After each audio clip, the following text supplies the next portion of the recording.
Hi, welcome to Vijay's info. இன்றைக்கி நம்ம capsicum வச்சு ஒரு சூப்பரான கிரேவி செய்யலாம். அதுக்கு நான் ஒரு பெரிய கேப்சிகம் கட் பண்ணி வச்சுருக்கேன். மீடியம் சைஸில், ரொம்பவும் பெருசு இல்லாமல் ரொம்பவும் சிறுசு இல்லாமல் ஒரு மீடியம் சைஸில் கட் பண்ணி வச்சுருக்கேன். ஒரு அரை தக்காளி தான், நிறைய தக்காளி வேண்டாம். அரை தக்காளி கட் பண்ணி வச்சுருக்கேன். அதே மாதிரி ஒரு பெரிய வெங்காயத்தில் பாதி தான் கட் பண்ணி வச்சுருக்கேன். இஞ்சி பூண்டு விழுது ஒரு ஸ்பூனு, பச்சை மிளகா 3 பச்சை மிளகா கீறி வச்சுருக்கேன். புதினா மல்லி பொடி பொடியாக கட் பண்ணி வச்சு நல்லா அலசிட்டு கட் பண்ணி வச்சுருக்கேன். 2 உருளைக்கிழங்கு நல்லா வேக வச்சு மசிச்சு வச்சுருக்கேன். கடலை மாவு ஒரு ஸ்பூன், கொஞ்சம் தண்ணி விட்டு நம்ம கரைச்சிக்கலாம். தேவைக்கு உப்பு, இவ்வளோதான் நமக்கு தேவையானது. இதை நம்ம எப்படி செய்யலாம் பார்க்கலாம். இப்போ ஒரு கடாயில் ஆயில் ஊற்றிருக்கேன். ஒரு ஸ்பூன் ஆயில் விட்டுருக்கேன். இதில் கொஞ்சமாக கடுகு விட்டுக்கலாம். கடுகு வடிக்கட்டும்.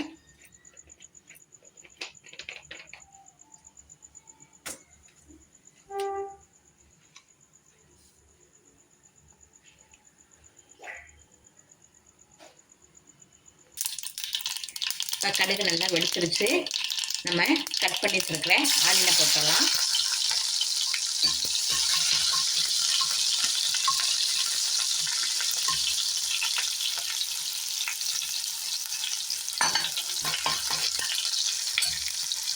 இப்போ கட் பண்ணி வச்சுருக்கேன் தக்காளி,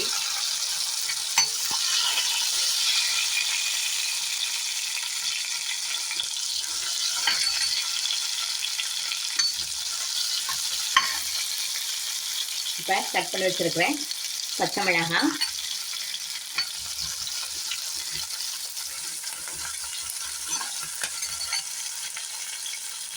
இஞ்சி பூண்டு விழுது,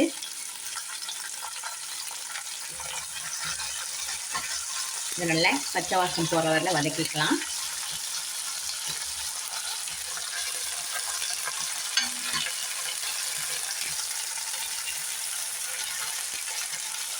நல்லா கேப்சிகம் நல்லா வதக்கிறப்ப நல்லா வாசமாக இருக்கும்.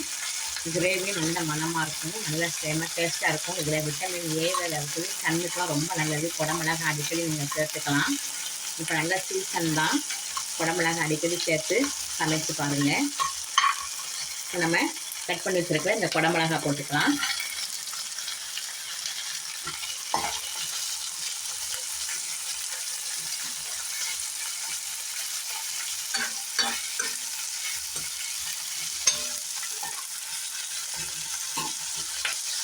ஒரு 2 நிமிஷம் நல்லா வதங்கட்டும். சீக்கிரமே வந்துடும்.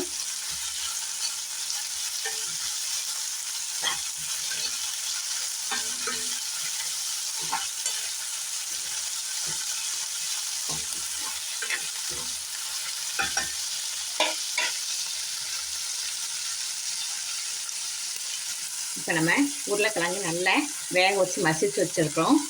அதையும் போட்டுடலாம்.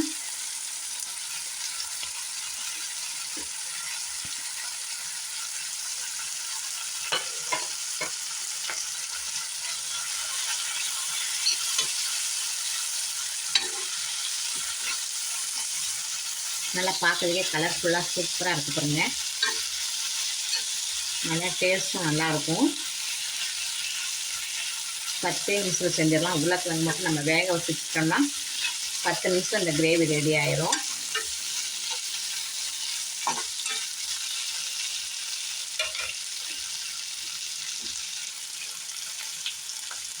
கொஞ்சமாக மஞ்சள் தூள் போட்டுடலாம்.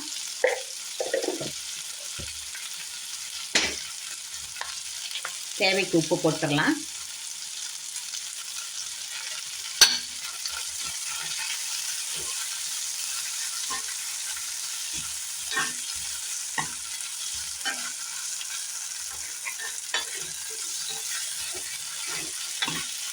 அடுப்பை கொஞ்சம் நல்லா சிம்மில் வச்சுக்கோங்க.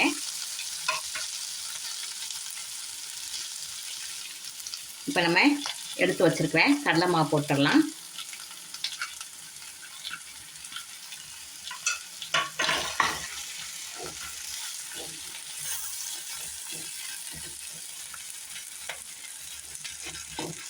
இப்போ தண்ணி விட்டுடலாம்.